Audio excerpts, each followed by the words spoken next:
Ada salah satu statement lucu dari seseorang, di mana seorang ini mengkomentari berkaitan dengan pendidikan pesantren, teman-teman. Saya nggak tahu asal-usulnya orang ini, expertnya di bidang apa. Yang jelas orang ini itu mengatakan bahwasannya anak yang dimasukkan di pesantren itu tidak akan berkembang nalarnya. Dia beranggapan bahwasannya di pesantren itu pendidikannya cuma satu arah dan anak tidak diberikan dari berbagai macam sumber, dari berbagai macam pengetahuan, sehingga anak itu cenderung terdoktrin, terdogma gitu teman-teman, sehingga anak ini nalarnya nggak akan jalan. Itu statement yang dia sampaikan. Sekali lagi ya, ini pentingnya kalau kita mengkomentari sesuatu itu harus berdasarkan dengan ilmu ya, berdasarkan dengan pengetahuan yang mumpuni.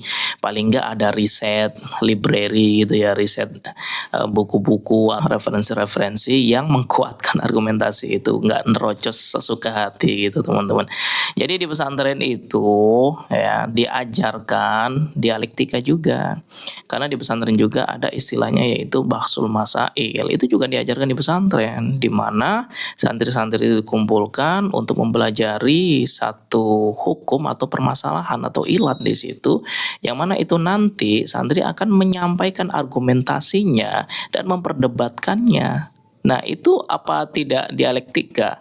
Apa tidak bernalar di situ?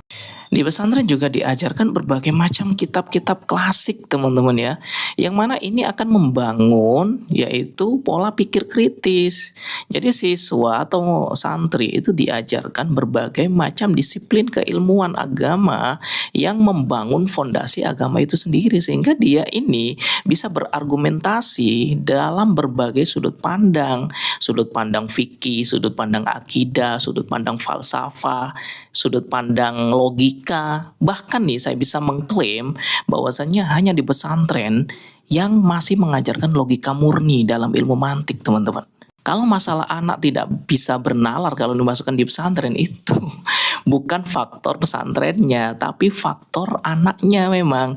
Karena nalar itu berkaitan, bersinggungan dengan yang namanya kecerdasan intelektual. Kalau kecerdasan intelektualnya rendah, mau ditaruh di sekolah internasional semahal apapun, ya dia pasti kesulitan untuk bernalar. Makanya Howard Gardner itu membagi kecerdasan anak itu, kecerdasan manusia itu dalam multiple intelligence. Jadi kecerdasan anak itu bukan hanya tentang intelektual aja. Jadi banyak kecerdasan-kecerdasan lain yang bisa dimaksimalkan potensinya. Netizen yang cerdas itu akan mencari sumber referensi sebelum membenarkan sesuatu.